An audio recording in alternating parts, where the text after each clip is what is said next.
mo ang komunikasyon kung walang understanding and acceptance? 'Di ba? Communication without understanding, it's just a noise. Communication without acceptance is just criticism. So dapat balance lahat 'yan. 'Di ba? Parang parang sa isang meeting, 'di ba? Yung isa nagbe-brainstorming sila, naglalahad ng possible na maging ikagaganda ng project nila. Someone is talking and the other one is defending instead of listening. So paano? Ano mangyayari doon sa project?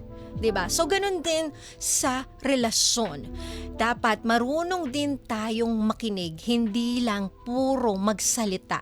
'Di ba? Understanding and accepting o acceptance.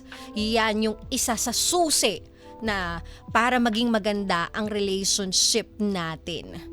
Kaya kausapin ninyo ng buong puso, ipaintindi nyo, at the same time, dapat naiintindihan nyo rin. At kung ano man yung ilalahad sa inyo ng partner ninyo, yung totoo niya nararamdaman, need yung i-accept yun. At nasa sa inyo na yun kung gusto nyong ayusin, kung ano man yung nakikita niyang pagkakamalit pagkukulang mo. Dapat pinag-uusapan nyo yan, nagmi-meet kayo halfway.